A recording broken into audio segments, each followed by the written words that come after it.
Good morning student, I hope you are all well. जैसे कि आप लोगों का इस चैप्टर के 2 वीडियो पहले ही कंप्लीट हो चुके हैं और ये वीडियो का थर्ड पार्ट है।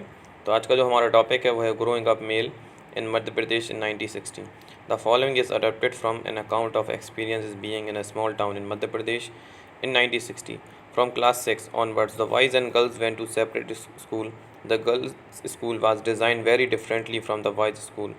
They had a central courtyard where they play in a total circulation and the safety from outside the world. The boys' school had no much courtyard and our playground was just a big space and attached to the school.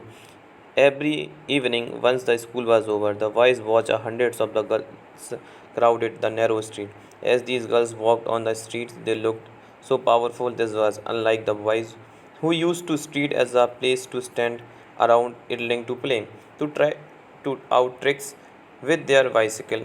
For the girls, the street was simply a place to get a straight home. The girls always went in a group, perhaps because they also carried fears of being teased or attacked.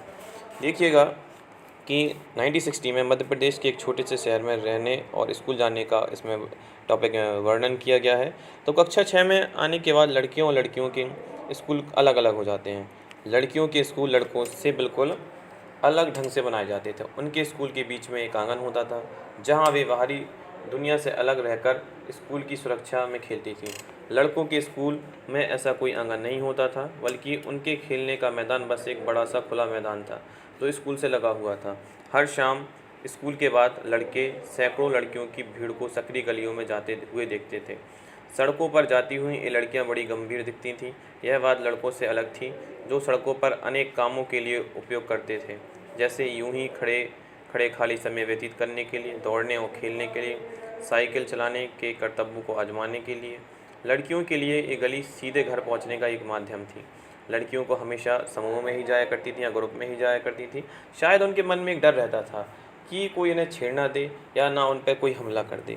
After reading the 2 example above, we realize that there are many different ways of growing up. Often we think that there is only one way in which children grow up. This is because we are most familiar with our own experience. If we talk to elders in our family, we will see that their childhood were probably very different from ours. देखिए, ऊपर के example से हमें पता चलता है कि बड़े होने के भी कई तरीके हैं। जैसा कि हम सोचते हैं कि बच्चे एक ही तरीके से बड़े होते हैं, ऐसा इसलिए है क्योंकि हम अपने अनुभवों से ही ज़्यादा परिचित होते हैं। यदि हम अपने परिवार के बुजुर्गों से बात कर पाएंगे कि उनका बचपन शायद हमारे जीवन से कैसे भिन्न था। We also realise that society make clear distinctions between the boys and girls, this being from very young age. We are the for example given different toys play with boys and girls, usually given cars to play with girls dolls. Both toys can be lot of fun to play with. We are girls are the given dolls, the boys will have different features when they become man and woman. If we think about this difference is created the smallest of the most everyday thing, how girl must be dressed, what games boys should be play, how the girls need to talk softly, the boys needed to tough. All of these are telling children they have specific roles to play. They grow up to the man and woman. Later in the life affects subjects we can be study of the careers can we choose. हम यही अनुभव करते हैं कि समाज में लड़के और लड़कियों में अंतर स्पष्ट करते हैं तो यही देखते हैं कि अभी भी हमारे समाज में अंतर है। यह बहुत कम आयु से ही शुरू हो जाता है।